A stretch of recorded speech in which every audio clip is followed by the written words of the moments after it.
All right, we've got some fun planned for y'all today because I am working on a project with the museum, the Denver Museum of Nature and Science, called Museum on Wheels, and it has this awesome pop-up that is going to be flavor-based. So I have to figure out the science behind some of the cool interactions that the museum educators want to do.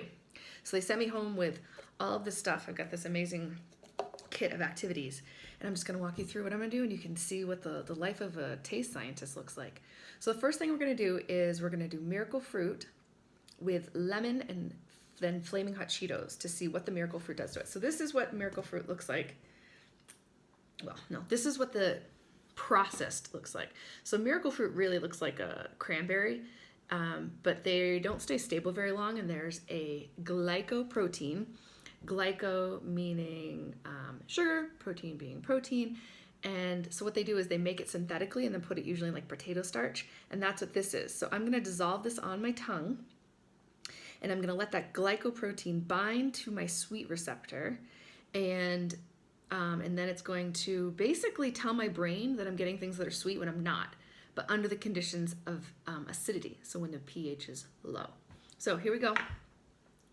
You have to really make sure it dissolves. So I'm kind of swishing it around on my tongue.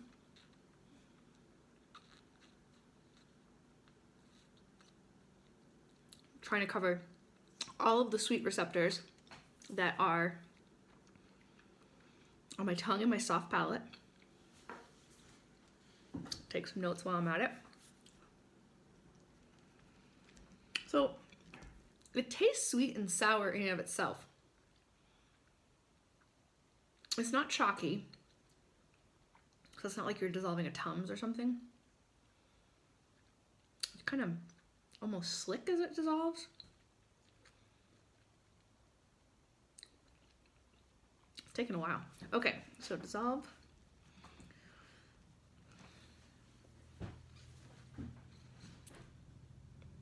So, of note, I just had my lunch.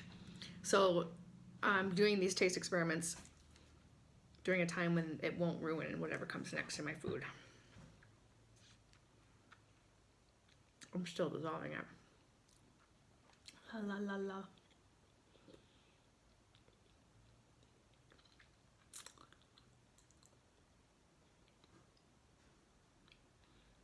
You really gotta rub your tongue on the top of your mouth to get this to dissolve.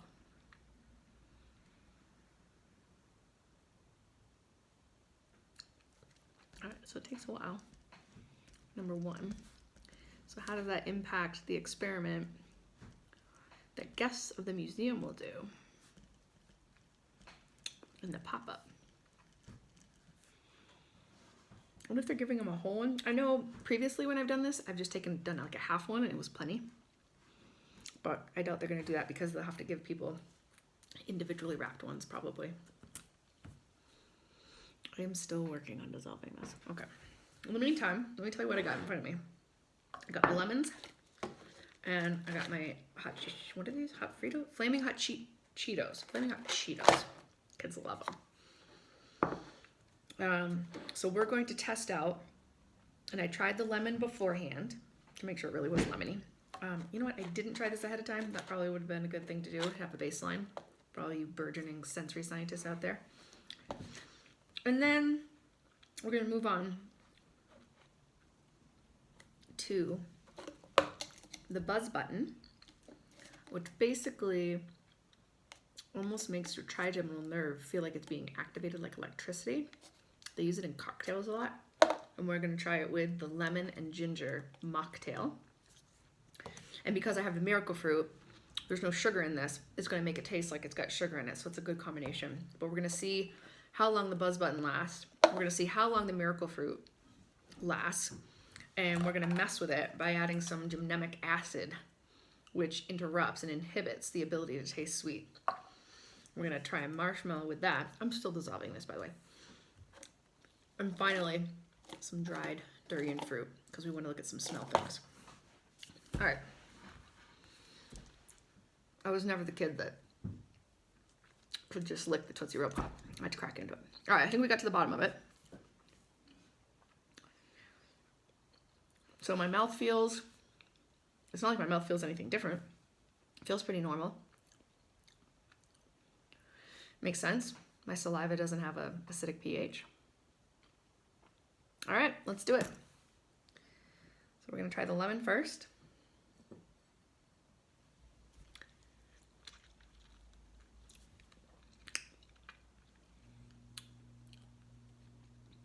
Whoa, it's almost sickeningly delicious. Like, wow, like almost like, people want to say lemonade, but it's almost sweeter than that.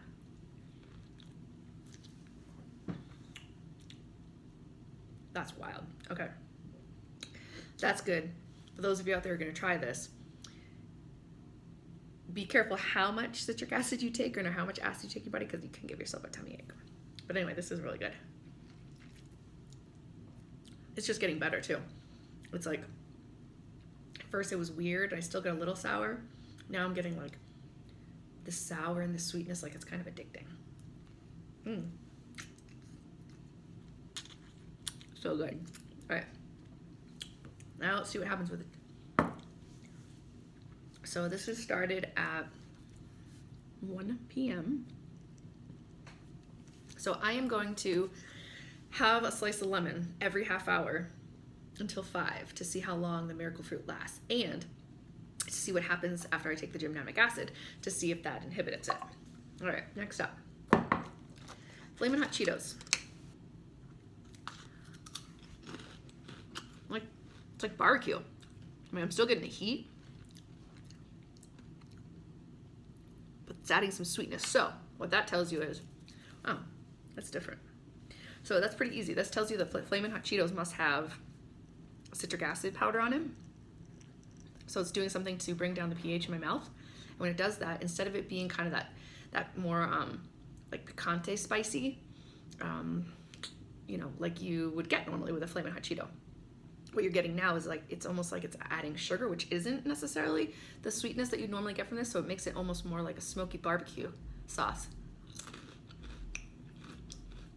Which is neither bad nor good. It's just different. Still get the burn though, so it doesn't affect the burn. So citric acid, question mark. I can look in the ingredients.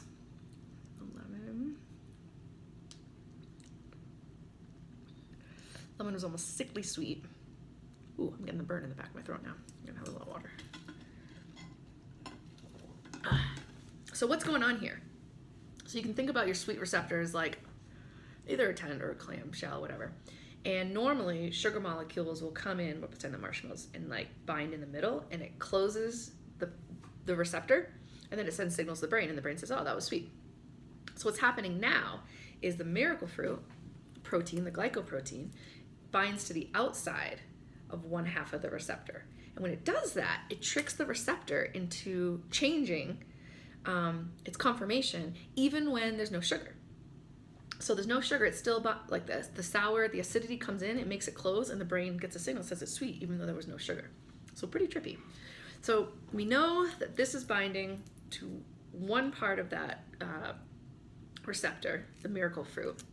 And I've got some papers from my buddy Wayne Silver at Wake Forest University, who's kind of my go-to for miracle fruit and gymnemic acid, because he uses it a lot in demonstrations. And even he doesn't know what happens when you put gymnemic acid and miracle fruit together. So this is going to be a big experiment. Okay, so what's next? All right, so the Cheetos, that was interesting. They must have citric acid. It was kind of gave it like a smoky barbecue taste. The sweet kind of got better. It wasn't so sickly sweet after, and it might just be my brain was like, yeah, that's good, do it. So now we're gonna do the buzz button. So first, and I don't know as much about these guys, so I suspect I'm gonna learn. They gave me no instructions, so I'm just gonna eat it, I guess. Doesn't taste very good. It's like I'm eating soggy broccoli.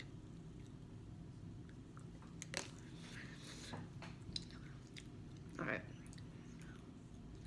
I'm starting to feel my tongue and my lips. Whoa. It's almost like they're on, not fire, it's not spicy, but it's like electricity. Ugh, this really tastes gross.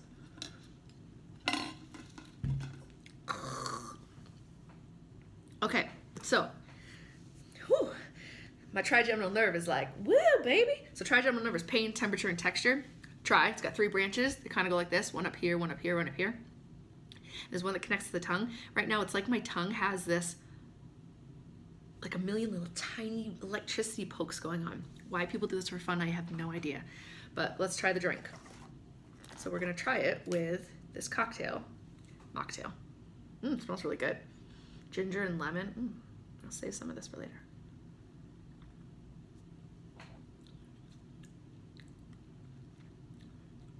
So this is still really sour. More sour than I would have thought. All right, let's try another lemon. Let's see if the lemon stuff's still working. Like, what's going on here?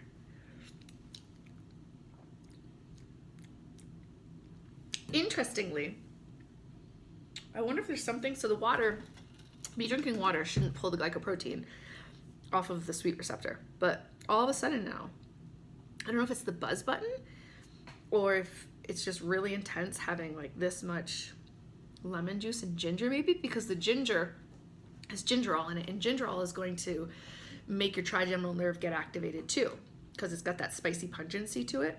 So this is making it feel like I have spicy pungency. Not kind of like the ghost pepper kind, not like that kind of pain. It's more like, it's like a tickle, it's like a tingle. Like it's like a tingle.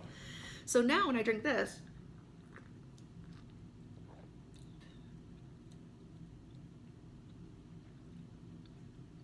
it smells better than it tastes to me. But it's interesting. I can see how that would make a good cocktail. But I did lose some of that miracle fruit, so not sure what's going on there. So let me document that.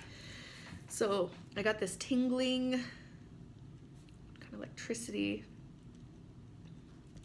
Oh, I kind of feel like it went in my, it's like tickling everywhere now. On my tongue.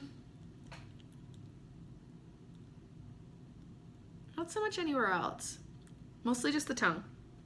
And the lemon ginger was still kind of sour, which is surprising. Question mark. And, but I think I can understand how they make a good cocktail. All right, so now we're gonna screw it all up and we're gonna do the gymnemic acid. All right, so apparently, again, no instructions, and I've never had this before, just heard about it a lot. It had dried out a little bit, so I added a little bit of water, so hopefully just try to resuspend it. So hopefully this will be okay. I'm gonna really make sure I swish it around really good. So it's like gymnemic acid tea, and it comes by like a variety of names about stop liking sweet foods and blah, blah, blah. It's like silly. All right, let's give it a try.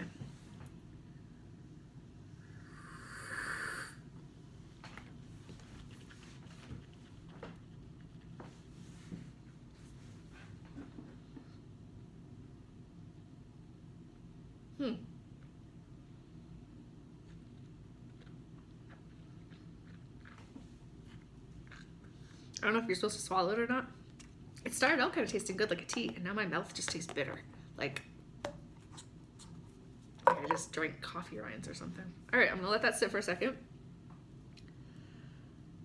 That is not pleasant, but really interesting. Yeah, when I first smelled it and tasted it, I was like, it's kind of like it's almost like a, ugh, it's so gross now. It's almost like a yummy thick tea, like it had that umami kind of feel to it from fermentation. I have no idea. I don't even know what brand this is. They just gave it to me. So, all right, let's see what happens now. I'm going to take a bite of a regular marshmallow. Should taste extremely sweet. Oh. It's like, there's no sweetness. So it's like chewing on soft, squishy plastic, like those peanuts, maybe the packing peanuts. There's nothing there whatsoever. That's disgusting. Let me try a few other things. I mean, it should work with a few other things, but sip, sip, sip, sip,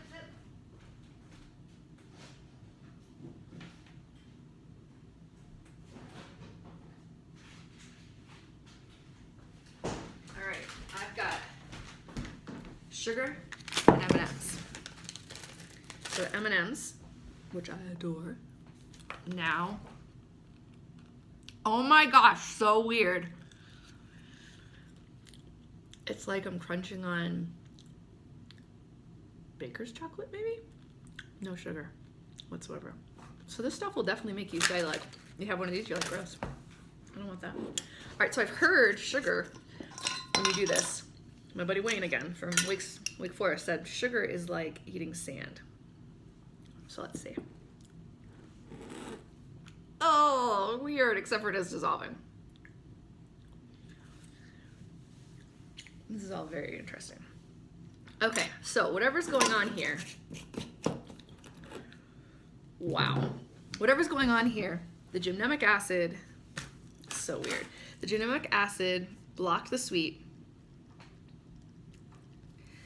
And just out of curiosity, what happens when I have something sour? Because none of these things had sour in it. So a marshmallow doesn't have anything sour. M&Ms don't have sour. Obviously the sugar didn't have sour. Nope. We are right back to just sour and almost bitter now. Oh. Sour, bitter lemon. We had sugar that was like dissolving sand. We had M&Ms. It was like the worst baker's chocolate maybe. And what else? Oh, that marshmallow. Bleh. The marshmallow was kind of the worst. It was like foam, like eating foam. Okay, so that's weird and cool. So I've got a timeline here, and what I'm gonna do is I'm going to have an M&M and a lemon every 30 minutes to see what happens. Oh, the Flaming Hot Cheeto should have gone back to itself. Yeah, now the Flaming Hot Cheeto tastes like it normally does. Just like that nice smoky. Okay, that's cool. That's weird. All right. That's also the trigeminal nerve. I just inhaled some of the hot powder. So my throat was telling me like that was an irritant. That was pain. Don't do that. Oh yeah, actually might as well try this again. Horrible, horrible, absolutely horrible. No. All right, moving on to the smell. We've got some dried durian fruit. Apparently, durian fruit smells fruity to some people, and it smells like rotting corpses to other people. Go figure. So what does it smell like to me? Like rotting sweet things, I would say. Let's see what it tastes like. Now that I'm all jacked up. Well, interestingly, we're doing this after. I feel like this should go first. I'm not getting any sweetness. I mean, it tastes like astronaut, whatever that astronaut food was. It's dried.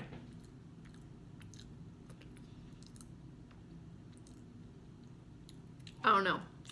My recommendation to the museum is going to be that they do this first because I don't know what happened with my sense of taste. And this is a fruit, so there probably is some residual sugar that's dried in here. And it probably would taste a lot better with that. But yeah, I don't get rotting corpse, but I get rotting, kind of like a, you know, a dumpster in summer when it has things in it. Not corpses, obviously. But like old food. All right. Rotting sweet things. Like cloyingly sweet. Recommendation, put this first. Because I have no idea how the gymnemic acid is messing with that. All right, so I think I did all the experiments that they wanted me to do at the museum, at the Denver Museum of Nature and Science. So now I just have to keep track. And like I said, every 30 minutes I'm gonna have an M&M and I'm gonna have a lemon, and I'm gonna see if the gymnemic, how long the gymnemic acid lasts and how long the miracle fruit lasts. And if the gymnemic acid wears off first, I wanna see if the miracle fruit effect comes back. That'll be the cool thing. All right. Signing off from the Denver Museum of Nature and Science. Actually, I'm at my house, but I'm doing the work for the museum. And hopefully the museum's mobile pop-up will show up at a fair or a brewery near you soon, and you can try this for yourself.